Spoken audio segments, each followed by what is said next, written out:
Hello, hello, and welcome to Hot Take Think Tank. I'm Kier. And I'm Liam, and we're wishing you a Happy New Year! Year!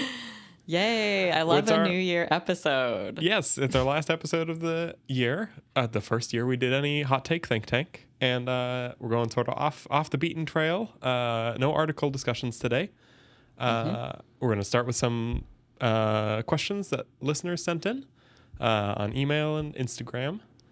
And then later we're going to go over some of our favorite books and movies from the year and pick the official word of the year for 2023.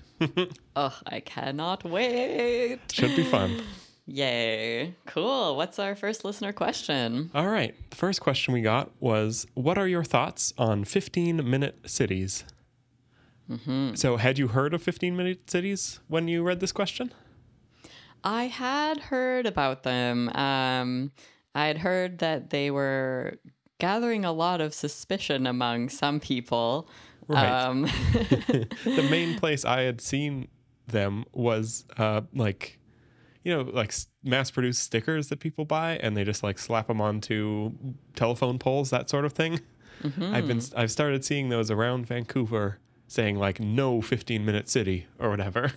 Whoa. And yeah, but in my head, the only point of reference I had is I know that the city of Vancouver tries to have an off-leash dog park within 15-minute walk of every residence. So that sounds supremely evil to me.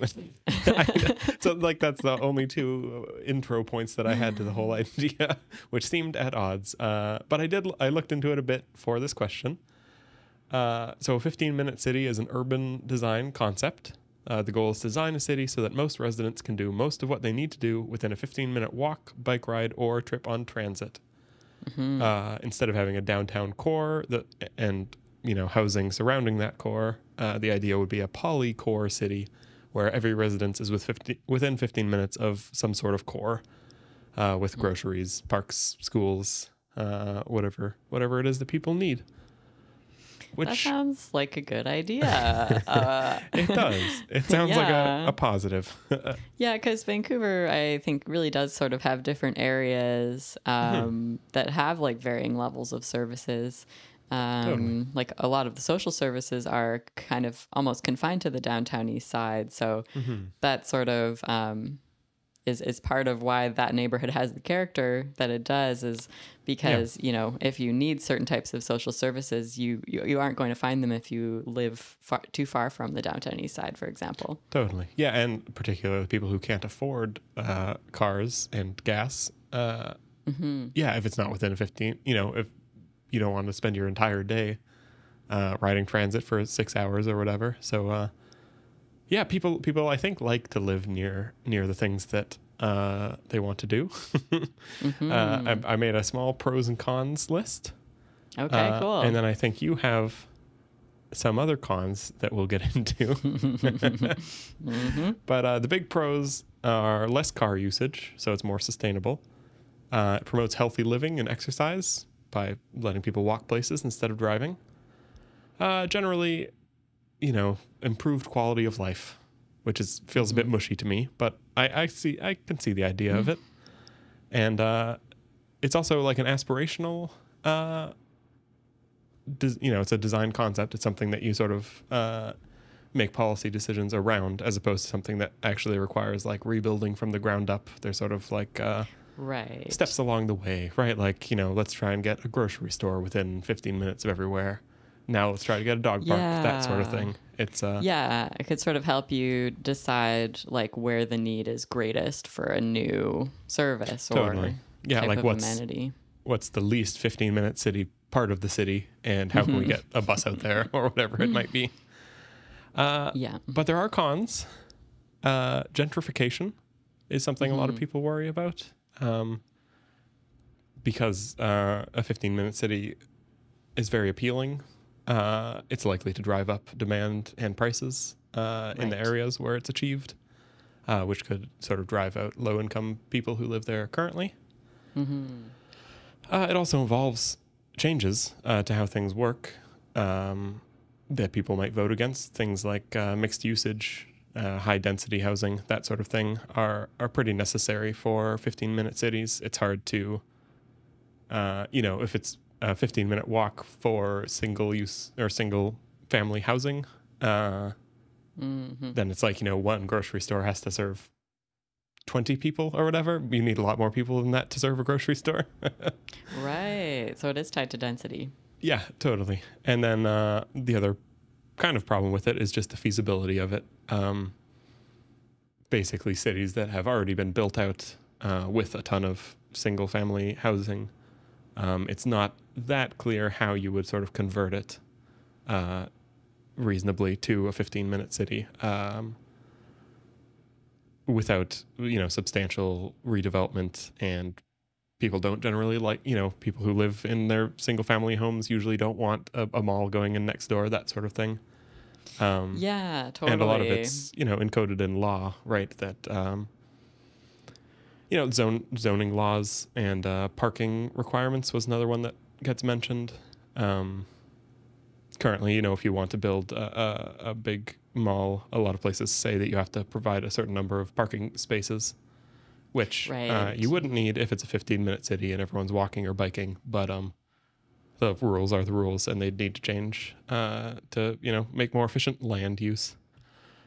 Yeah, totally. It seems to sort of, like, some of those cons really gesture at like larger problems with zoning, right? Like, Totally. Especially where I am out in the suburbs, right? It's like we've had massive issues because there's like huge amounts of housing that's being built, and are the schools and the grocery stores and the other services that people require keeping up with that? Totally.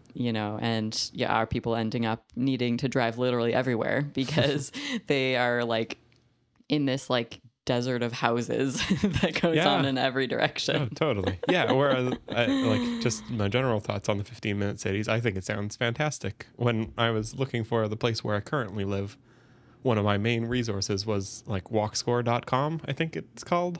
Oh, yeah. And there you can go and you type in any address, and it has like a map of all the addresses and all the grocery stores and parks and all of that, and gives a score for, roughly the 15-minute city idea. Like, is this a place where you can live and never drive a car? Yeah. And I moved to one, and I really love it here. I think a lot of people would. I bet. Like, I think about that. Like, I live, a 15-minute drive probably, and like a 40-minute walk to downtown and where I live. And it's just a bit further than, I do usually drive there. Yeah. I can walk there, and I do sometimes. I like to bike, but there's also a huge bike theft problem here. So, without really secure lockers, like, I'm really not comfortable like leaving my bike out. So, but the services I do use are all quite close together. And if I lived closer to downtown, then my driving would be way lower than it is. Or if there were more things close to me, which which would be great. But Liam, here's my question for you. What if the idea of the 15-minute city is actually a nefarious plan to trap people into tiny bubbles where they are not allowed to go further than 15 minutes from their house? Sorry, the question was, what if that? What if that? That sounds bad. Exactly. That's not the case, I don't think. Yeah. So those are like the conspiracy theories that have been floating around the idea of the 15-minute city. I think part of this is because the 15-minute city idea, although it's much older than this, like, it really sort of gained a lot of traction right around the first half of 2020. When there were lockdowns happening due to the COVID pandemic. Right, totally. So it gets mixed up with sort of the new normal sort of thing, right? Or the 6 feet away, all those rules. 15-minute cities. Yeah, part of that somehow. It is, yeah. It really, I think, fed into people's fears that we were like sliding into authoritarianism and that the lockdowns were just like, we're going to be permanent, right? Like if we didn't Yeah, resist totally. them, then we'd have to live like that forever, which would be horrifying if you believed Yeah. in that, right? Oh, totally. But that didn't happen. It's true. Things That did opened not come back to up. pass. Although I still sometimes see those protesters outside of City Hall, which I don't Yeah. totally follow what they're up to these days. But I think they're just friends who that's what they do to hang out. Yeah. Yeah. I mean, there's like, yeah, that there are the, some of them call themselves, I guess, anti-eugenicist activists who, yeah, feel that it's a eugenicist act that most people have stopped wearing masks and that they are no longer required at most places, and so on and so forth. And it's too bad because it does feel like people with compromised immune systems, have always like had difficulty, trying not to get sick, and that is still the case. Yeah, But totally. yeah, like I think we might be talking about different protest groups, though. oh, Yeah, no, I the think ones we I are. see outside City Hall are like, they're about how the vaccine mandates are in place to keep us locked up. Like that's still, and that the vaccine like Wait. causes like heart attacks or whatever, and yeah, no, they're like But the vaccine mandates are largely yeah, they're over gone. now. Yeah, They're gone. Yeah. I mean, I it's think even healthcare confusing. professionals who are unvaccinated are back at work, as far Yeah. as I understand. I think So. I think they need new signs because I could not get I did not follow what they were protesting exactly, but Oh, that's funny. yeah, no, they're still at it. Wow. Yeah, yeah. I guess like the people I'm talking about were kind of hoping that they would see like a permanent cultural change in, the wearing Right. of masks in public and everything. And yeah, different requirements and precautions. And since those have been loosened, they feel that, there's sort of a quiet, I don't know. Is genocide too strong a word for those people? I'm not sure. Yeah, I would say so. Yes. I mean, I think they're using it though. That's my point. Right, Not that yes. they're accurate in Totally. using it. But anyways, so Yeah, 15-minute cities. 15-minute cities. Bringing it back around to that. Yeah, it's interesting because so in like Essex County, which is in southwestern Ontario, there was there were something like 400 people that showed up to a city council meeting because like rumors had sort of circulated that the council was going to be pushing through 15-minute city stuff, and people were very concerned. And actually the meeting wasn't even about that, but that was very hard to convince the people that had showed up to defend their cities. And I think what's interesting about this, or what's worrying about this, is that like it kind of sets this precedent that like all manner of green initiatives, right? Any way that you encourage walking or cycling or public transit can all be seen as like suppressing freedom of movement, essentially, right? Yeah. Because you kind of have to deprioritize cars to prioritize alternatives, right? Yeah, I think so. Yeah, and that seems to be like one way that there's going to be a lot of fear mongering around any policy related to that, no matter how benign it might be. Right, the idea that somehow it's going to be like sort of non-optional, imposed on people, and like very, very restrictive. Like you don't get a car, and you can only go along the certified bus routes, that sort of thing. Yes, and you have to eat bugs and Yeah. who knows what else. Yeah, they're going to take away gas stoves and airplanes. It's all gone. It's all gone. If the 15-minute cities are ever allowed to flourish. It's a slippery slope, Liam. That's all I'm saying. Yeah. No, Wild. it seems benign. It seems like overall a good idea, although it's not clear how it can be implemented in all That's sorts sort of of different places. The But funny thing about it is I feel like usually ideas that really rile people up have more specificity than this one. Like this Right. one is actually just like a design principle that's Right.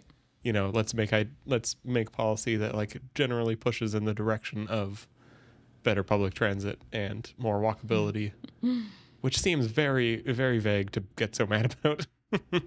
Or It's like so worried true. about it. Yeah. I don't Yeah. know. Maybe that's how they get me though. Exactly. They paint such a nice picture for you that you Mhm. can't see the true intentions. Well, Liam, this is a note to the listener. Liam got me a gigantic book Mhm. on conspiracy theories that has a collection of essays from all sorts of different academic fields. So stay Yeah. tuned for more conspiracy theory nerding out. Mhm. Oh yeah, it's coming. It's coming. For sure. Yeah, so the next question we got is whether we had any culture war predictions for Mhm. 2024. Yeah, an interesting one. Hmm. What did you come up with? Well, I sort of decided to make a prediction for the right wing and the left wing. Oh, nice. Um, yeah, so I think that like there's been some interesting developments in the last year in terms of right wing sort of fear mongering around Mhm. schools, right? Around critical race theory, around like anything related to LGBT being taught. Mhm. Um, and, you know, there's the group called Moms for Liberty, which is an American conservative political organization that fights against these types of things being in schools. Right. And they did much better in school board elections in 2022 than they did in 2023. And they actually lost the Hmm. majority of seats that they ran for this year, this November. Um, and I think that, like, you know, and Ron DeSantis has completely fallen off the map. He had his Yeah. like 15 minutes of fame. So I think that, like, right wingers are not necessarily seeing like the outrage they can foment, like, translating into actual wins politically. Mm. Mhm. So I wouldn't be surprised if, like, there's a shift in like who the scapegoat is. Like, I don't think Hmm. uh the culture warriors on the right are gonna like leave queer and trans people alone completely, but I wouldn't be Right. surprised if we saw some reignited hostility towards immigrants or Mm. Muslims. um and I think that there's sort of a layer beneath the cultural stuff, right? Which Mhm. is the attack on public education. Right. um, Yeah. that is like a significant goal that is shared by a lot of right wing leaders. And so, you know, whether it's because there are, you know, gender neutral bathrooms, or whether it's Mhm. because your kid has to sit next to a Muslim kid, like there's the fears around like pluralistic education, Hmm. I think sort of are a bit of a mask for just trying to undermine and eventually defund public education. Um, yeah, and so they're going to claim, and some of them probably do believe that, you know, their children are being indoctrinated Yep. through these institutions. But yeah, I think, you know, there's sort of a longer strategy at play underneath it. Hmm. Interesting. Yeah, and we're seeing like even like some universities are considering cutting their humanities departments. Some of them have announced that they're Wow. cutting certain departments, right? So Mhm. that's kind of an area where like neoliberal interests and conservative interests dovetail nicely. Because I think Oh that's, yeah, that's interesting. well, yeah, because I think like the biggest problem in post secondary education is that they're turning into corporations, which have very Hmm. different like goals and priorities, right? And ways of running things. Um, and so I feel like, yeah, the right wing's worried about DEI, the left wing's worried. Like, there's a lot Yeah. of like, you know, talk Totally. about like the surface level stuff, but the actual like funding issues, right, and like who Mhm. is making decisions is kind of too boring for most people to talk about or care about. Right, but there is like this whole. It does feel like a lot of the like controversy that happens around post-secondary institutions happens in a few faculties and not in other faculties. So it would be interesting to see how the various faculties fare. Like it's hard to find anyone outraged about like the physics department compared to like obviously like gender studies or even something like history. There's like those both have way more room for people to be mad about. Yeah, and it's funny too, because I feel like that's really where I can make a huge distinction between myself and like anti-woke right-wingers. Like I'm no fan of gender studies departments. But I want them to exist, right? Like the fact that like I might not value them personally very strongly doesn't mean that they should be wiped off the face of the earth and that no one should do that type of scholarship, know? Yeah, no, it's like the difference between being like that's not for me or that shouldn't be for anyone. Exactly. It's like a weird desire to like control not just what you pay attention to, but what anyone can pay attention to. Yeah, and it's something that I've tried to sort of use as a bit of a guiding value. Like I got invited onto this YouTube show and I looked into it and it just felt very like the woke is ruining society, like very like fear mongering, sure. And I'm like, listen, I don't like those guys either, but like we got bigger problems. Like it's really, totally. I never want to like make work that's contributing to making like social justice craziness seem way more important than it is and way more impactful than it is. And I think it's like if I don't feel like if you were trying to design like a really well functioning society, you'd want you want like some mix of people who hold extreme opinions, like in the mix with people who hold like the more moderate opinions on various things. Like I feel like the important part is having the conversation and letting both sides sort of make their argument, and then hoping presumably over time one side sort of dies off and loses attention, and the other side carries on and becomes the new standard, and then you need more people who have weird new opinions again, and the cycle sort of continues, right? It's like I don't buy into a lot of the stuff on either side, but I don't learn, other than stuff calling for violence. I'm not really upset that any of it exists. It's probably for the best. Yeah, I mean, it's just one of those awkward things about supporting pluralistic democracies, right? Like totally. You don't have to like the people that disagree with you, but you also have to let them exist and largely tolerate like the decisions that they're going to make for themselves and their families. And in elections every now and then. And in elections, exactly. So then for my left wing, so basically, in a nutshell, I think the right wing will continue to focus on education. Cool. And demonizing it. But for the left wing, I think we will continue to be consumed by the question of who is deserving and who is undeserving of help and support. I think, this obsession with identity and with rank, and that's really currently what we're using to say who is deserving and who's not deserving. I won't be surprised if it grows more and more absurd, right? We're going to keep inventing new identities with new claims to oppression. New ways to slice and dice groups of people into categories of oppressors and oppressed kind of thing. Yeah, exactly, right? Because we're not going to use like argument or evidence or reason to decide on different issues. We have to decide who is like the most righteous.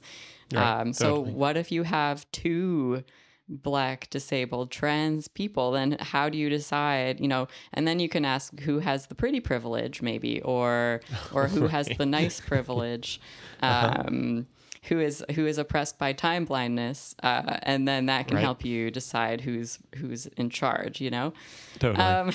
I mean, I feel like that approach has to one day collapse under its own weight to the point where it is replaced by something more tenable, but maybe not yet. For sure. I definitely feel like the tide is changing a bit. Like it's no longer like completely forbidden to be like, I disagree with you, Right. or I would like to see some evidence for that. I think like, yeah, the idea that certain people are totally unquestionable based on identity is like not as strong as it used to be. Yeah.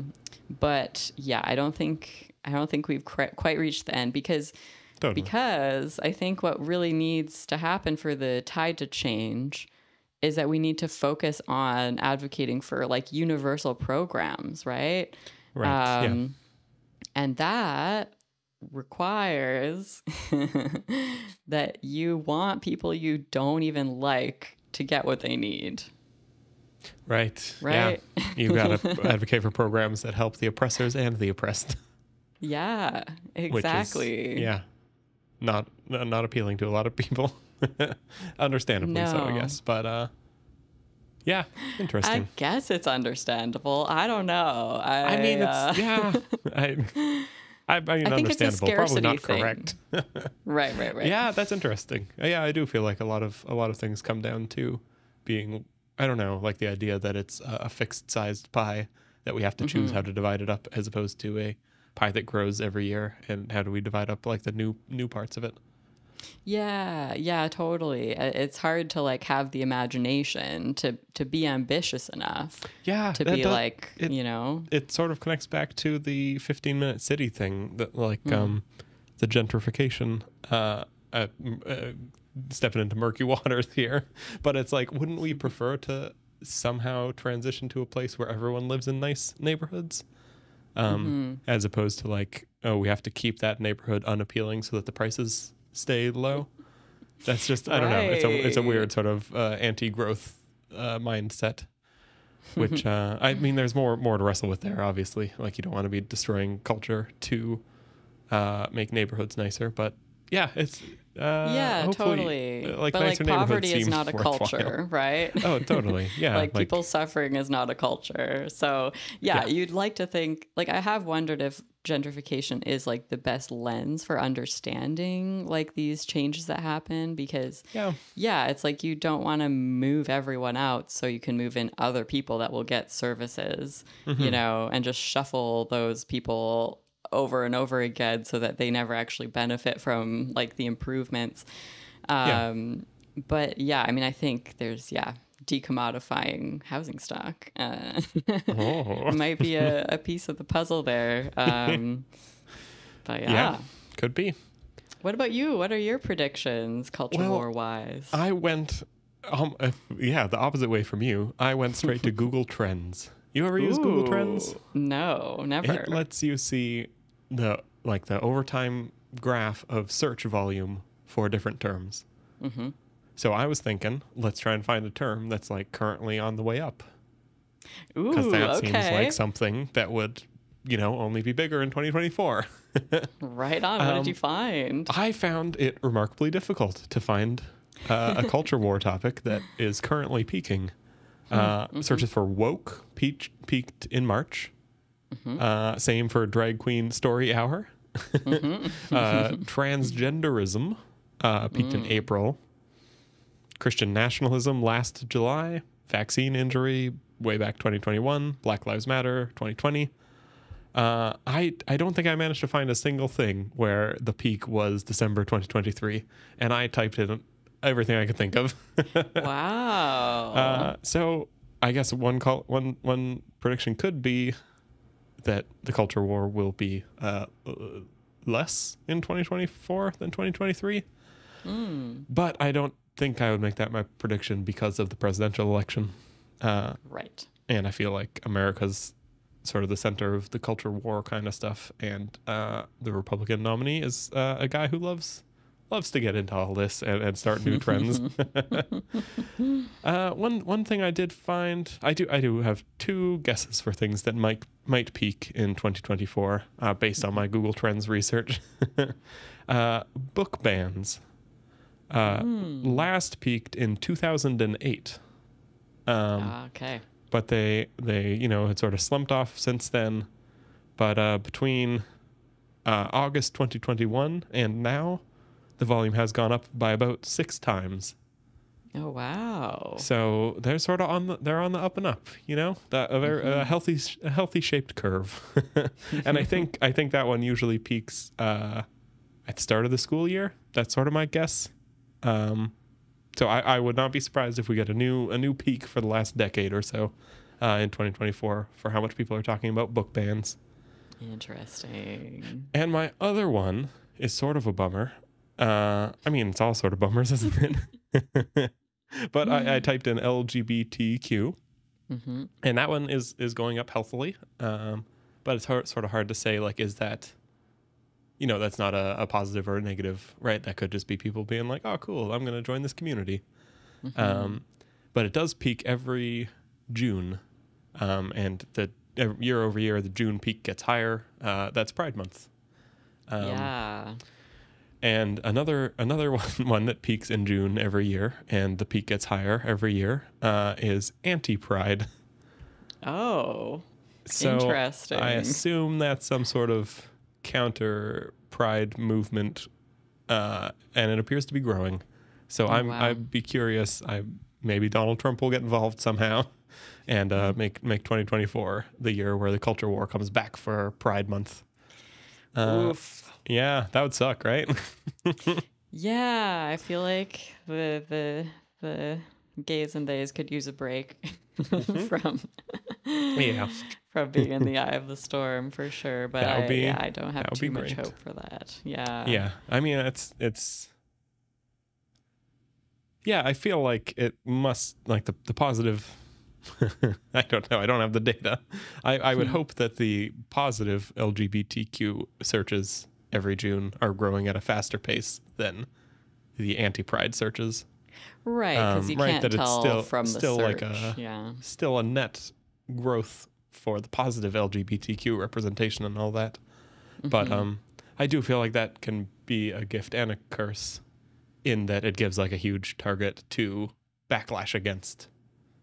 Right, like when every shop window has rainbows in it or whatever. Yeah, then it's, exactly. An easy target for culture warring.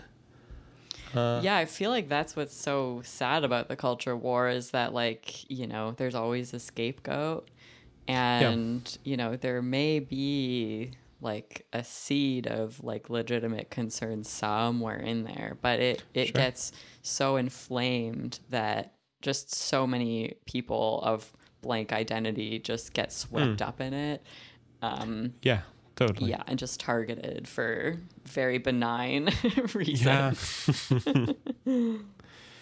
Yeah, so that's my predictions. Book bans and anti-Pride. But we'll see. I do feel like the election really, I feel like you can never predict what Donald Trump's going to talk about. So that's true. He could invent a whole new culture war. We'll find out. Could be a massive curveball for sure. Yeah. Interesting. Well, I guess we'll have to assess in a year how we did on those. Oh, totally. Cool. So our final question that we are going to discuss that we got was one word, and that word was Palestine, which is not something that we have talked about yet on this podcast. And so, it must be the biggest story of the year that we didn't touch on since the show started. Yeah, totally. Probably by a fair amount. Yeah, and I think we try and like choose our topics on this show based on sort of how relevant they are to the material day-to-day life of people, and we live in Canada, so that's people in around where we are, but and this one's been tough too, because there just has been such a flood of misinformation and disinformation, and shifting stories as we get new information. But I also think it's totally fair that there was a listener who's like, hey guys, like, where do you stand on this? I do feel like the other part is like we're still both fairly new to this whole podcasting thing, and the idea of discussing events where tens of thousands of people have died just feels a bit more high stakes than what we normally talk about, right? Usually it has Mm-hmm. sort of a jokey tone, and we're discussing, housing policy, and sometimes we get more serious. But it feels very, very weighty for our show. Yeah, for sure. And I think the other thing is, like, I really did want to think about what I could try and offer that's somewhat unique, right? Because there's Yeah. plenty of podcasters talking about Palestine. So yeah, so I think I'm glad that this person asked the question, because it gave me a Yeah. chance to be like, all right, like, yeah, do I have anything that might be useful to contribute? So Totally. I think, yeah, I'll just start by saying, I guess, where I've landed or what my position is on this issue. The Hamas attack on October 7th was absolutely horrific, and my heart goes out to people who lost loved ones on that day. The Israeli bombardment that has killed 21,000 Palestinians so far is absolutely an unjustifiable horror. I don't support Hamas, although I do agree with the United Nations Secretary General Antonio Guterres when he said that their attack did not happen in a vacuum. And I believe that until Palestinians are no longer subjugated by a hostile ethno state, violence will continue to erupt. So that's the short version of where I'm coming from. Yeah, and I'd sign on to everything you've said there. It's an area with a lot of history that I feel sort of underqualified to. I have a book on my bookshelf I haven't read yet, but I hope to to familiarize myself more with it. But sort of looking for like a solid foundation to build an opinion on. I often fall back to documents from the United Nations. They're not perfect, but I like them as sort of a baseline, just because they're often, they've been signed on to by a huge number of governments representing a huge amount of the population of the earth, and so I find them to be often very well thought through. And the Geneva Conventions would be the ones most applicable to this situation, the ones that sort of govern the rules of war. Obviously, the preference would be no war, but when there are wars, these conventions are the ones that sort of try and outlaw truly horrendous acts. And they include a lot of things that have happened in Israel and Palestine since October 7th: massacre of civilians, hostage taking, failing to distinguish your military from your civilians, indiscriminate attacks and bombings, destruction of religious sites, violations of medical neutrality, executing surrendered people. So I feel confident, confident, denouncing actions of both Hamas and the IDF, and with the caveat that the IDF doesn't represent all of Israel or all Jewish people, and the same Hamas not representing all Muslims or everyone who lives in Palestine. And I feel like a lot of people, I don't know, a lot of people, the idea of rules of war, I think, seem sort of strange, because it's war, right? It's people killing each other. But I do think it's, despite a lot of differences, a worthy comparison to the war in Ukraine. Having been invaded by Russia almost 2 years ago now, and Ukraine has not committed war crimes while defending itself. Obviously, they've killed many Russian soldiers, but that's allowed by the rules of war. And when soldiers surrender, they take them into prisoner of war camps where they're, fed and clothed and sheltered.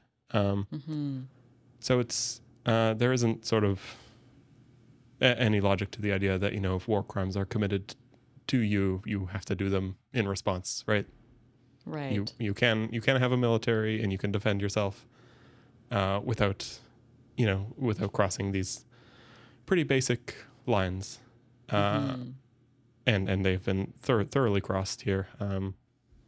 let's see. And I Yeah, assume that Russia has committed war crimes. yes, yeah, they have plenty. There's in looking this up, I did find there was a Wikipedia page for the war crimes in both of these conflicts, and the one for the Israel Hamas one has both of them in the title, right? War crimes committed by these two groups, and the one for the war in Ukraine, only Russia. Ukraine has a very clean record. But I mean, because for a lot of reasons. But the UN's Human Rights Council announced with regards to Israel and Hamas that it has clear evidence of war crimes being committed by both sides.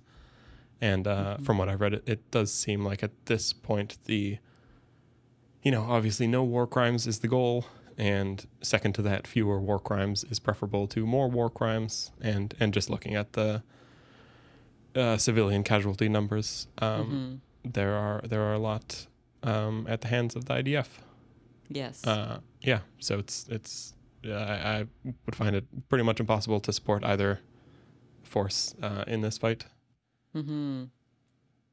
Yeah, absolutely. So I think, to my memory, the first time I went to a Palestine solidarity rally was in 2010 in Ottawa. And so this is something I've been following for quite a while. Definitely no expert whatsoever. But there is something that I have changed my mind on over the years.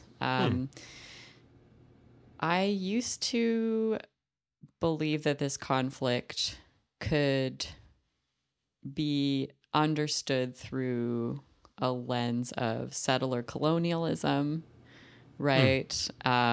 That Israel is made up of colonizing Europeans who have pushed the indigenous population off of their land and settled in that place. Right. And I'm going to deconstruct that in a bunch of ways in a minute here. But I'll start with the term settler. So for the first time ever, when this conflict happened, I was seeing people refer to Israeli civilians who died, who were killed on October 7th, or who were kidnapped on October 7th, as settlers. And for the first time, I was alarmed. That's not necessarily the first time I've heard something like that. But the reason I was alarmed is because I really felt that the reason that settler was being used was to dehumanize the Israeli civilians, and to kind of say that every single Israeli is responsible for the actions of their government, right? No one is innocent. And I really have a strong opposition to that now. I, first of all, oppose it because all civilians are fundamentally innocent. Dehumanizing groups of people is always a mistake. And we should be very careful not to conflate the actions of a government with the people living under that government.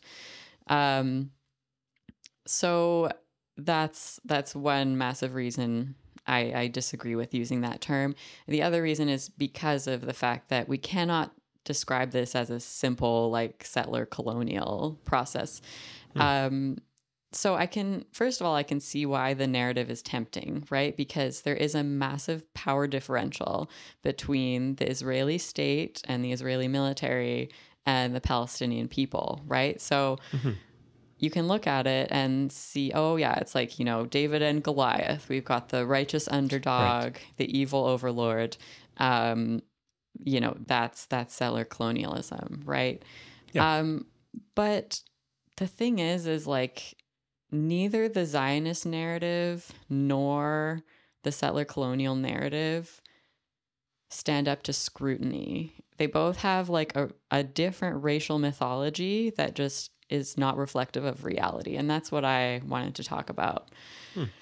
So there was a 2000 study that was published in the Human Genetics Journal that demonstrated that, at least paternally, Jews and Palestinians are related to each other and share recent ancestry. So some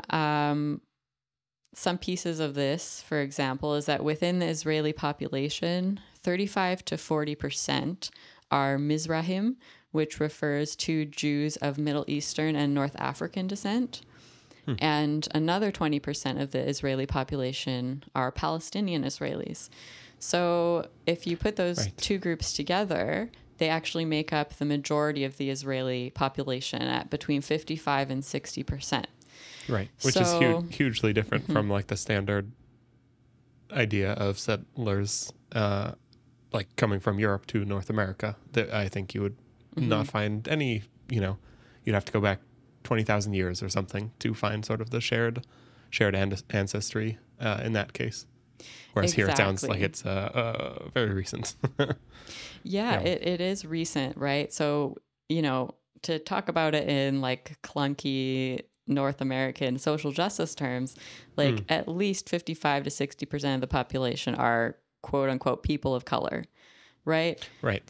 So what does this complicate? Well, first of all, the Palestinian sort of activist framing of, Israelis being European colonizers who are not indigenous to the area doesn't hold up. It is true that many Palestinians were forcibly removed from their land and that European Jewish people were involved in the founding of Israel, but it's a massive oversimplification to call Israelis all white settlers, given the 55 to 60% of the population that is indigenous to, indigenous Jewish or indigenous Palestinian to the land. The Israeli or Zionist mythology also doesn't hold up, right? Because that story is that the desert was empty when the Zionists arrived, and that Muslims later flocked en masse from other regions because of Israel's success, and that Palestinians are not indigenous to the land. That also doesn't add up when you look at the shared genetic ancestry and the makeup of the population, right? Yeah. Now, if genetics or demographic information was enough to solve the conflict, it would have been solved by now. But I still think that it's really important to challenge the racial mythologies at play because neither of them accurately reflect the demographic history of the region. One other thing to clarify or maybe confuse further is that there are like settler in Israel means something specific, being sort of there's the agreed upon land boundaries between Israel and Palestine, and I think under the current prime minister, largely, I'm not entirely sure when it started, but I think there's about 100,000 Israelis who live on legally Palestinian land. Right. Sort of, I think, in part as an attempt to prevent sort of a two-state solution from coming together, because you'd think you would just solidify the lines as they were last agreed upon. But this form of settlement is sort of designed to blur those lines and sort of move the front of the Israeli state. So that is settling. But right. I'm those really settlers, glad you brought that up. Yeah, that is literally, those are settlers doing that. Yes, and that is illegal. Yes. and should not be done. Right. But those were not the people largely who died on October 7th. So the idea that it was settlers being killed doesn't hold up to that definition. No, and I think what you're saying actually shows even more how important it is to be specific with the term settler, right? That the majority of Israelis are not in these illegal settlements that are infringing on Palestinian territory. Those people, those are settlers. Right, yeah. So thank you. Being able to tell the two apart, they probably deserve different scrutiny, different maybe. reactions. Yeah. For sure. Obviously, no war crimes. No. Yeah, for Yeah, sure. my one last thing I wanted to mention was just sort of a clearer policy thing, which is mostly just something I didn't realize was the current policy, and it seems absurd, that U.S. aid to Israel comes with no conditions. Mm-hmm. There's sort of no text written out that says, this aid is to be used for blank, and if it's misused, there will not be further aid. And it's currently being pretty widely debated whether or not to add that language. And it seems like a natural thing to do if you are Mm-hmm. supplying weapons to people who the United Nations thinks are committing war crimes with those supplies. You should say, don't use these supplies to do war crimes. And if you do, we're not going to give you any more supplies because we don't support states that do war crimes. Mm-hmm. So yeah, I'm hoping that goes the right way. It seems like it might. I think Biden is currently opposed to it. He likes his behind closed doors diplomacy. But we'll see.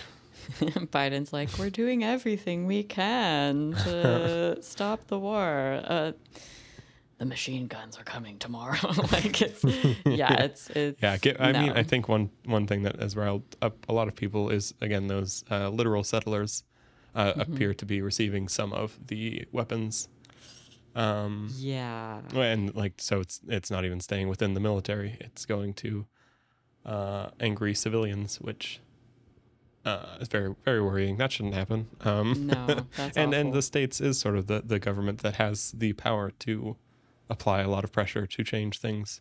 Mm-hmm. So I hope they do, I don't know, the minimum and include some conditions. Yeah, agreed. And, in the US, along with in many other parts in the world, we are actually seeing probably the most public support for the end to Palestinian subjugation that we've seen before, even if it Yeah. is quite mismatched by government policy and mainstream coverage. You wonder and you hope that at a certain point, that Biden will be unable Yeah. to ignore the majority of Yeah. his population. His poll numbers are not doing so hot these days, so he could probably win over some young folks Yeah. with a few changes here. Mm-hmm. All right, we did it. We made it through. Shall we Right move on. on to our year in review? Let's do it. I Yeah. think you've got books, I've got movies, and then word of the year. Mm-hmm. Sounds Sweet. good. Yeah. So I did a blog post over at Kier here. I'll link below. That lays out my favorite 10 books that I read this year. So if you want to see all of them, check that out.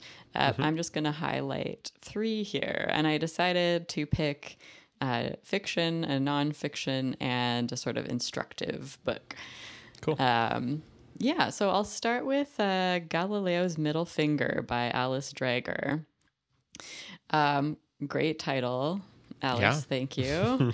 Gift to the world. So this book is basically about the tension that can arise between scientists and researchers and people pushing for social change, right? There are times where these are nicely aligned and people work together. And then there's times where, the research does not match up very easily with the policies that people are pushing for, and things can get really heated and controversial. What's interesting about Alice is that she's been on both sides of this. She was an early intersex advocate. And she's not intersex herself, but basically she was producing research on sort of the historical treatment of people who have intersex conditions. And these activists noticed her work and basically convinced her to get involved, pushing basically for more humane treatment of people with intersex conditions.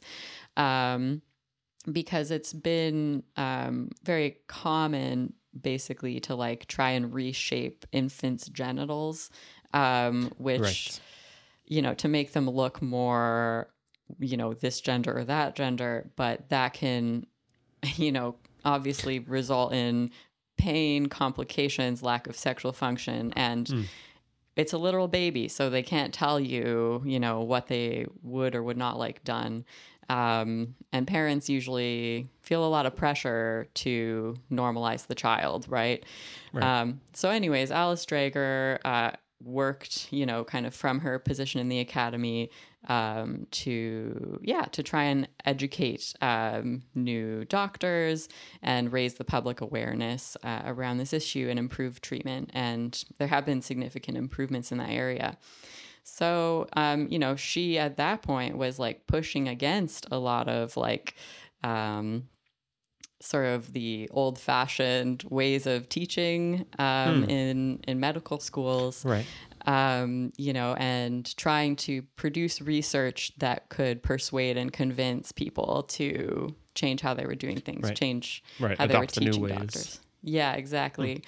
But then, like later, she found herself on the other end. She found herself accused of creating sort of anti-progress research, right? Interesting. Yes, it is very interesting. So she kind of went down the rabbit hole when that happened to really try and understand, like, how do we handle these tensions when they arise? And I don't want to go on for too long about this book. I just really want to encourage people to read it. And I think for me, it was such a page turner, right? Like, Interesting.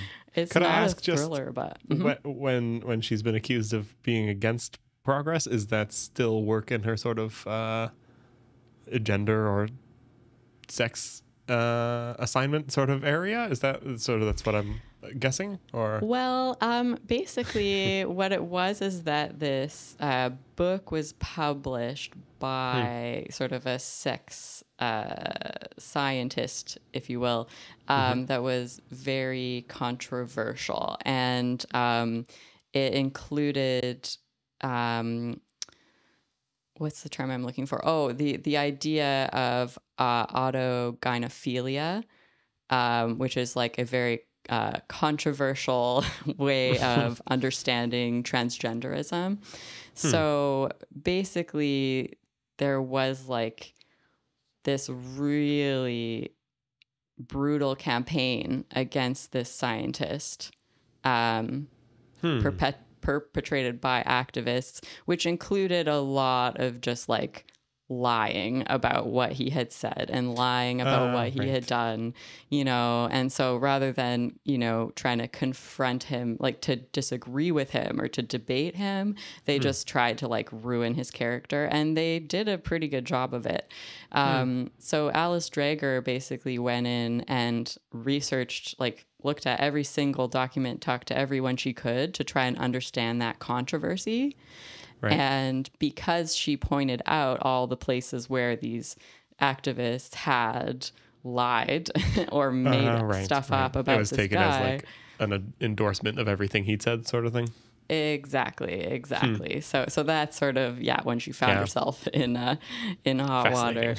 Yeah, it's super interesting, and from there she goes and looks at all these other controversies and these other professors that are sort of have become like no one, right? Like people that you wouldn't invite to talk because they're tarnished by the accusations that have been made against them, whether or not those accusations have any merit. So that's Galileo's Middle Finger, and I really recommend it. The second book I'll mention is maybe it would work if we switch back and forth, like book movie, book movie. Just thinking, so you don't have to monologue too much. Drink some water if you want. Sounds and good. same for me. Give me a movie.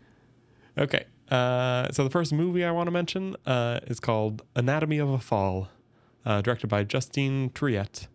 It's a French courtroom drama. The basic setup is a mom, dad, and kid live together in a cabin in France. Maybe not France. Europe somewhere. The parents start getting into a bit of an argument. The kid goes to walk the dog, and when he gets back, he finds his father dead on the ground outside, seeming to have fallen from the second-story window.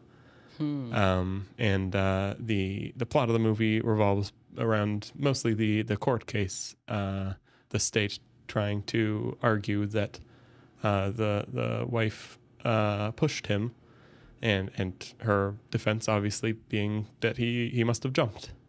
And it's a fantastic movie. It's in English. I think the idea is that one of them was German and one of them was French. Maybe it was Swiss. But so they speak English. That was their common language. And it's just this fascinating movie about looking into sort of the specifics of the crime and the vagueness of being a human. There's sort of not enough physical evidence to sway the jury one way or another. So it sort of comes down to, how did you treat your husband? How was your marriage? Right. And, they're humans, so there were fights, and there are people who are mean to each other, and they hold grudges, and it all gets laid out in this sort of, this wild level of dissection, right? Like getting into the most painful parts of the relationship, and trying to decide based on how she acted in various situations whether or not she killed him. Yeah. So it's a fantastic, just a lot of movies. I think the best movies often get at things that literally cannot be put into words. There's something about movies and being able to watch the actors' faces and that sort of thing. And this movie did a great job of that, of just really showing what humans can be like, and what one human in particular was like. So yeah, Wow. just fantastic. I really loved it. It also has the best dog acting you'll ever see. What? And yeah, it's wild. It's like I used Letterboxd, and I swear like a third of the reviews on there are people being like, that dog, they have to invent like dog Oscars now, right? Because that dog needs an Oscar. Yeah. And Amazing. and it made me cry, like almost every movie I love does at one point or another. Yeah, just very, very, fascinating. Very, very slow and long. So you got to put your phone away for it, for sure. It might not keep your attention, but if you're willing to sort of spend your attention on it, I think it's a very rewarding movie to watch. Anatomy of a Fall. Anatomy of a Fall.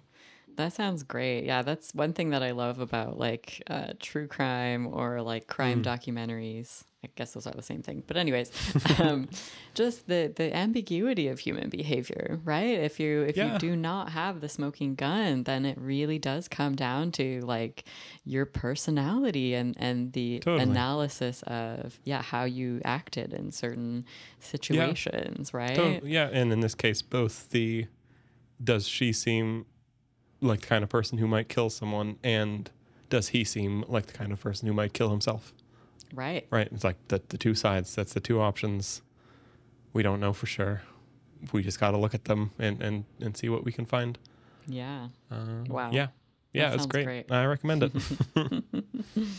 Right on. Well, my fiction recommendation for the year is Pure Color by Sheila Heti. Heti, I believe, is a Toronto born writer, which I love. But yeah, Pure Color is a novel that is unlike anything that I've read before. It is really epic in scope. Like, it starts off by creating a creation myth. And then it zooms in on this one woman's life, and it tells the story of her life from the very beginning to the very end. And I just found myself like in such awe while reading it. Like it was something about it felt so resonant, like it Hmm. really, it was like there was a life that was being described in the book, a real person. I could imagine her. Right. And she reminded me of moments or of people in my life. Hmm. Um, and yeah, I just appreciated, like, I feel like so much fiction, contemporary fiction, sort of zooms in so tight on things and also tries to be really objective, right? Like, Hmm. that's sort of a thing that's been Right. taught in like American writing workshops for a long time, is like show don't tell. You need to name the different objects and how people interact with the objects, and then Right. the reader gets to decide for themselves like what the drive of those characters are based on their actions. Hmm. And this book just really like does not do that. In a way that I found just like quenched my thirst. So yeah, I think if you're looking for something just sort of whimsical and profound, Pure Color by Sheila Heti is the way to go. Cool. Hmm. Well, I'll hop into my next movie, I guess. Yeah. Yeah. Okay. My next pick is Spider-Man Across the Spider-Verse. Ooh. Uh, it's the sequel to Spider-Man Into the Spider-Verse, which I feel like I want to place this one in a bit of the context of animated movies. It's a cartoon about Spider-Man, but yeah, the fascinating like bit of history that I think it's a part of is way back, like the cartoons in like the 50s and 60s were like real wacky, with this animation. The idea of the animation wasn't sort of to look real or to represent the world accurately. It was it played a lot more with the idea of visuals, right? Because it's just drawn Hmm. and you can draw anything you want. So there's no sort of rule that you have to follow the rules of physics. Right. So they're wacky, coyote running off the cliff and then hanging in the air for a minute or whatever, and then falling, that sort of thing, or painting the hole on the wall and then running through the hole. Um, just zany stuff back in the day, and then sort of with Pixar spearheading it, I guess, with movies like Toy Story, the mainstream of animation moved towards this pursuit of realism. That the goal was to accurately recreate the real world, whether that's recreating fur in Monsters Inc. or recreating snow in Frozen. The big animation Hmm. studios very much focused on like how can we render these different materials accurately and get the right look of the eye and all that sort of thing. And that was the sort of dominant take on animation until Spider-Man Into the Spider-Verse came out a few years ago, Hmm. with this incredibly like fresh take, drawing a lot of inspiration from comic books and blending 2 and 3D in a way that was unfamiliar, and using some old school techniques like they to get a little nerdy with it, the idea of a lot of animation these days is you come up with keyframes, where you draw like a character in one pose and then their next pose, and then the computer figures out how they moved from one to the other and fills in the frames in between. Hmm. The Spider-Man Spider-Verse movies do not use any of those in the middle frames that are come up with by the computer. Oh wow. It's a bit. It takes. When I first watched the first one, it was a bit of an adjustment, just to like. There's a bit more jitter to it. There's something different, but they use these various techniques to tell a great story and to really just to great effect, to create beautiful imagery, and it also tied into the story because Across the Spider-Verse and Into the Spider-Verse, it's about the various worlds that Spider-Man exists in interacting. Mm-hmm. So like there's our main man, Miles Morales. He has his one art style. Then there's like an anime Spider-Man who comes in with that art style. And there's like the old school Spider-Man who comes in black and white. Anyway, this is a long way to say that movie was great, and I was very excited for the sequel. And then the sequel finally came out, and I sort of expected it to be at the same level of animation, but they spent many, many years on it so that it could once again make a giant leap forward and be just the coolest looking animated movie I have seen in a very, very long time. Just like really, throwing realism to the wind and letting the environment and the character art sort of, more like how a soundtrack might swell and ebb with the emotions you're supposed to be feeling. The art, like down to the backgrounds, really is done with an eye to telling the story more so than this is what her room looked like. So yeah, it's totally. a great movie. The only real knock against it is that it's part of a series, so it's not. I don't know. I like a self-contained movie with like a beginning, middle, and end. And this whole movie, it's a planned trilogy, so this whole movie's sort of a middle. But it does still, it sort of shifts focus to care about a different character. And yeah, just a lot of fun, lots of good jokes, lots of action, and I thank it for making animated movies look cool again. I think all the other studios will sort of be working to also start looking cool again. So that's my second movie. I love that. Yeah, it's always so refreshing when someone sort of breaks the mold of like what everyone's doing right now, right? And if it's like, okay, yeah, we've been working on realism for like decades now, we've got that down. Well, then what is the next, leap, right? Totally. And yeah, there can be really powerful things to be said for drawing on simpler or older ways of doing things. Yeah, totally. And like augmented with a bunch of new technology, like right. It's it's a wild production and very good movies. It would be a very cool tech demo, but they do manage to have an emotional hook in it as well. This one also did make me cry, just to be clear.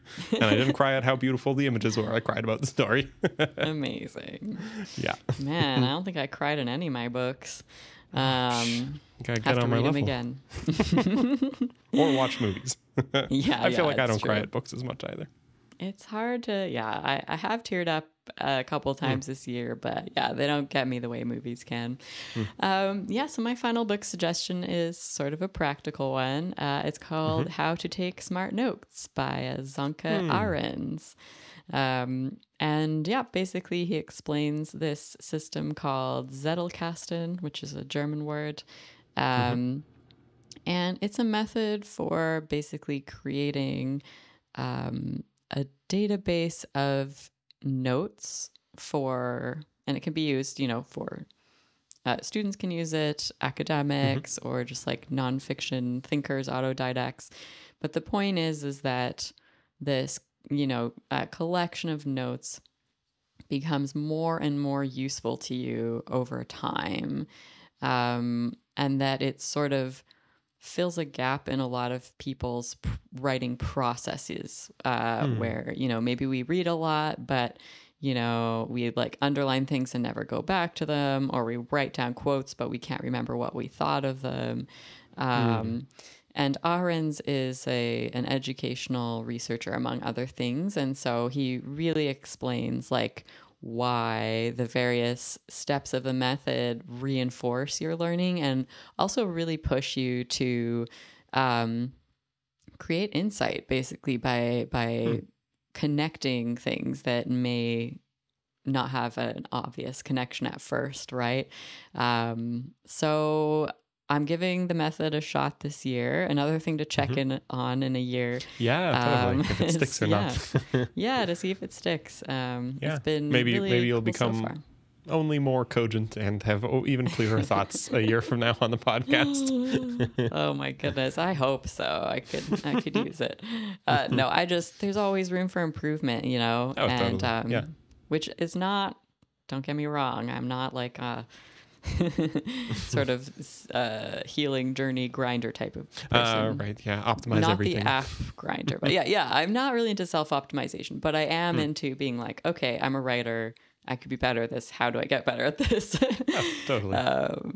That seems worth doing. So so we'll see how that goes. Cool. Yeah, I'm very curious about how that one works out for you. It's something that I might give a try, but let's see if it sticks for you first. Fair enough. Cool. So my last movie recommendation is Godzilla -1, Ooh. the latest Japanese Godzilla movie, and it made me cry. We can start with that, which is quite something for a Godzilla movie because Right. it's about a big monster smashing things. But all of the Godzilla movies have sort of tried to incorporate like a human scale story to go along with the monster smashing.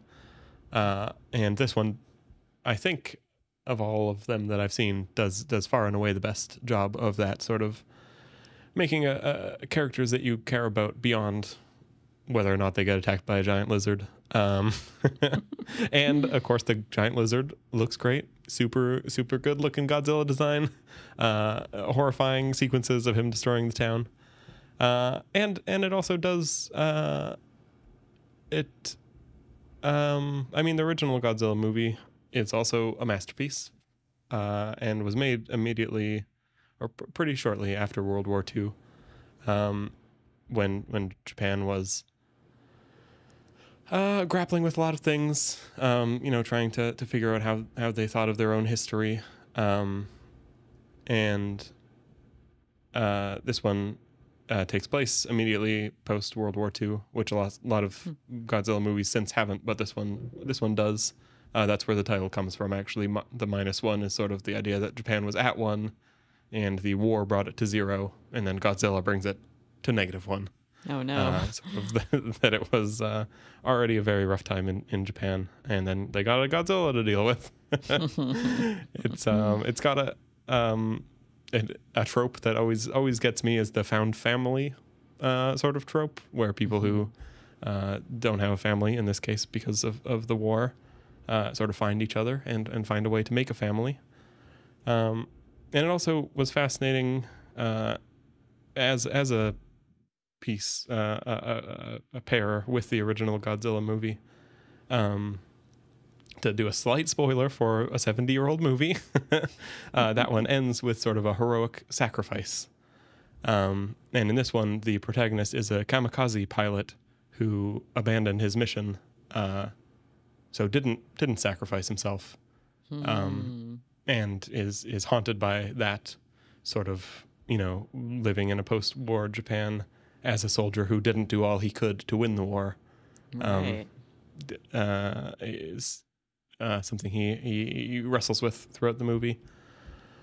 And it's, I don't know, just a fascinating, I mean, for it to sort of, I don't know, almost makes me think of like philosophers building on each other's work, right? Like coming up with this idea, this way of looking at it, that way of looking at it. And then, the next philosopher coming along and trying to look at the same sort of set of facts and draw their own conclusions, sort of.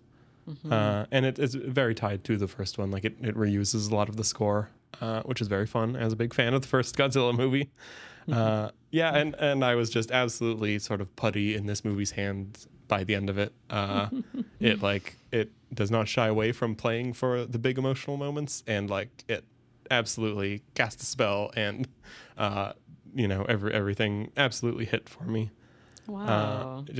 Devastated at parts, overjoyed at other parts, and just felt like, okay, I'm exactly on the wavelength that I'm supposed to be. Which it's you never know going into a movie if it's going to do that for you. But this one did for me, and might for you as well. And and well worth it if it does. Yeah. Yeah. That's neat too, because it's a reminder that like sequels or remakes or spin-offs or whatever can be really good if they like add to the lore of the world, right? Totally. Yeah. And just like, and if they they're so many sequels and remakes feel like they are created out of intellectual property law, where it's like a company that's like, well, we technically own the rights to this, so we should make a movie. Whereas this one very much feels like someone poured their heart and soul into it. Many people, I guess. which is great. And the other thing everyone thought of with this movie is that it would make a very good double feature with Oppenheimer. Another movie about the dawn of the nuclear age. From the other side, and it's just sort of an interesting coincidence, I guess, that they both came out the same year. And a lot of people were upset, I guess, with Oppenheimer not showing the Japanese side of things, which I think is sort of silly. But if you'd like a movie that maybe gets into the Japanese side of things a bit more, Godzilla -1, from written and directed and starring and in the language of Japan. So that's very cool. Right, highly recommend. That one's still in theaters if you're lucky. So go and see it. Big loud soundtrack. Lots of rumbles and roars and whatnot. Excellent. Get the full experience. Totally. It's a good one. Awesome. Well, Liam, I think you compiled a list of words of the year for us. Yes, a lot of publications put out their word of the year at the end of the year, and those are all submissions to Hot Take Think Tank to name the definitive year of the year. A lot of people don't know that, but yeah. So we've got five words here from only the most reputable publications, and we right here and now, everyone gets to witness it. We are choosing the official year, not the year, the official word of the year, 2023. Ready to hear our contestants? Yes. Do you want them all at once or one by one? Let's first do all at once, and then we'll go through them. Okay. The words are Riz, authentic, AI, hallucinate, and Kazi lives. Uh-oh. How do you spell Kazi lives? Kazi live was chosen by the Macquarie Dictionary in Australia. Okay. And it is Australian slang for cost of living. Oh, Kazi lives. Kazi lives. Okay. COZZIE space LIVS. Okay. Interesting. So that's the finalists. But we have to pick the winner. Right. Riz, authentic, AI, hallucinate, and Kazi lives. Yes. Okay, so, cool. What are your first thoughts? Well, any that you can eliminate from the get-go for not liking them? I mean, I think I would be tempted to eliminate authentic because I feel like we definitely are grappling with authenticity in a number of ways, living online and with social media, but I don't think that that's a particularly 2023 defining feature. Yes, I'm with you on that. It feels like a word that could apply to any of the last 10 years or so, exactly. and probably for any of the next 10. So authentic, sorry, Merriam-Webster, you're off the list. So that leaves us with Riz, AI, hallucinate, and Kazi lives. Kazi lives. Okay. Do you have one you'd eliminate that we still have? I feel like AI and hallucinate are sort of vying for the same spot. Like if we're saying that, because I think hallucinate is like in reference to AI's hallucinating, right? Oh, really? Yes, yeah. That's sort of become the term of art for when ChatGPT lies to you and just like comes up with something that sounds correct but is just made up whole cloth. That's why that word was chosen. Interesting. Because I had a totally different interpretation of that. Well, that could be a pro or a con. You know, maybe does it apply in multiple ways to the year 2023? Yeah, well, the way that I was thinking of is that like psychedelics as like therapeutic treatments are like kind of gaining like more and more legitimacy. I think there's like more studies happening, and Benjamin Y. Fong, a writer who wrote a book on the history of drugs in America, having studied the history, thinks that what's the word I'm looking for? Hallucinogenics? Hallucinogenics. Yes. That's like going to be the next paradigm basically for treating mental health, kind of coming out of the like, chemical imbalance paradigm that was, made SSRIs and SNRIs very prominent. Interesting. Yeah, I did go to check because there's one book I associate with that idea, but it was published in 2018, so not necessarily a 2023 thing in my head. But it does have the two angles. I do feel a bit like AI also. I guess that would also affect Kazi Lives. It's weird to pick an initialism as your word of the year. You know what I mean? Right. And Riz. I mean, we haven't even talked about Riz yet. What do you... Riz? Are we going to pick Riz? I think we're going to pick Riz. That's what I'm predicting. Okay. I mean, you don't just get to predict. We have to choose. Right. Okay. Riz. Okay, well, argue for me Riz then, because it's... Riz. I guess it was probably coined this year. It's short for charisma. Am I right about that? Is that what Riz means? It is. And I'm not totally sold. You can still convince me otherwise. But yeah, I don't know. I feel like now that we're all branding ourselves online,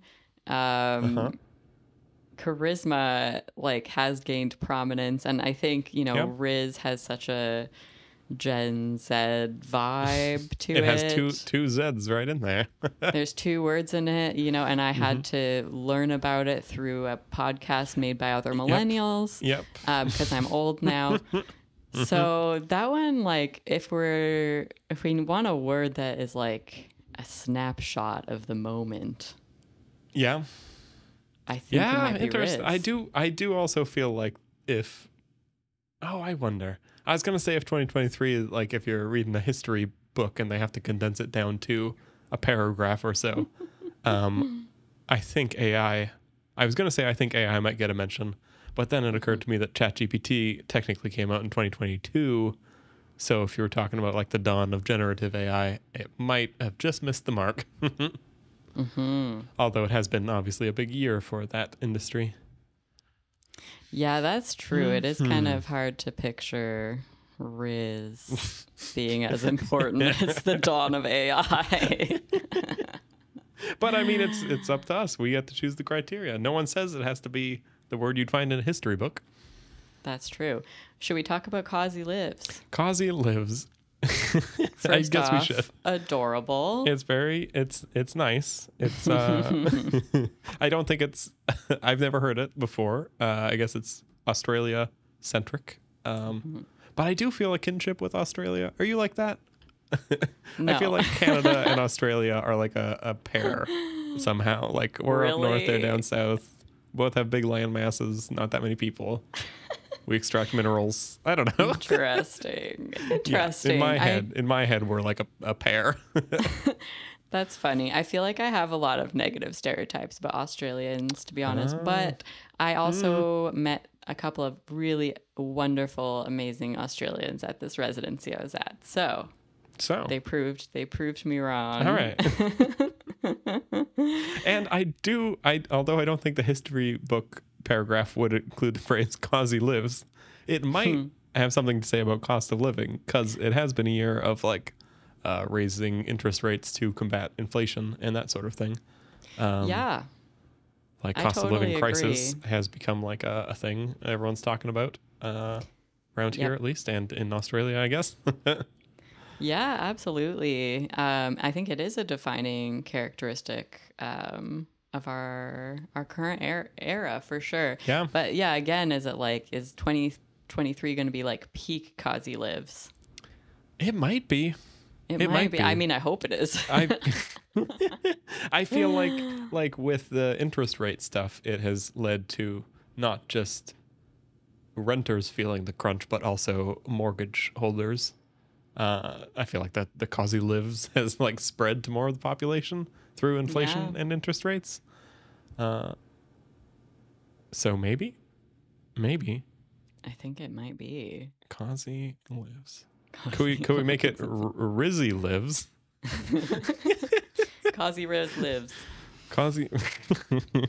Kazi live. Yeah. Okay. Well, we got to eliminate. We've only eliminated one so far. What's next on your chopping block? I think I've got to eliminate hallucinate. Okay. It's gone. Yeah. See you later, hallucinations. Mostly because I'm grumpy about psychedelics, but Okay, so we're down to 3. The Oxford English Dictionary's choice Riz, the Collins Dictionary choice AI, or the Macquarie Dictionary choice Kazi lives. Oh man. And this, to be clear, to put extra pressure on, this is the beginning of what might be a tradition that goes on the rest of our lives, Kier. This is just the first year. This will become the definitive word of the year. I'd say by 2040, probably. Oh my gosh. Pressure's on. We don't want to be like Time Magazine picking Hitler as the person of the year. Well, thankfully Hitler's not on the list, so that's not going to happen.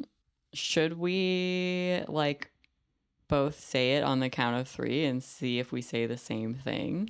Oh God, that means I have to choose one. I guess that was the concept from the start. Okay, well, and then what are we doing? If we say the same thing, it wins. If we say different things, we eliminate the one neither of us said? Yeah, exactly. Okay, give me a second. I gotta pick one. Yeah, me too. All right, I'm locked in. You? Okay, me too. Okay. Okay, ready? 1, 2, 3. Kazi lives. 1. Kazi lives. Did we both say Kazi lives? We did. Yeah. All right, Australia, you have made a contribution to the world. Yeah, thank you very much, lives. Australia. Kazi lives. Because my thinking was AI, again, 2022, I feel like, and maybe 2024, but 2023 was like just a steady improvement year. That doesn't get you word of the year. And Riz, I have no opinion on Riz. I've said it more in this conversation than I've said it ever before, and probably ever will again. It's true. And, I haven't really actually heard anyone say Riz except people being like, Whoa. oh, look at the youngsters with this new word. But there's been a lot of talk of cost of living.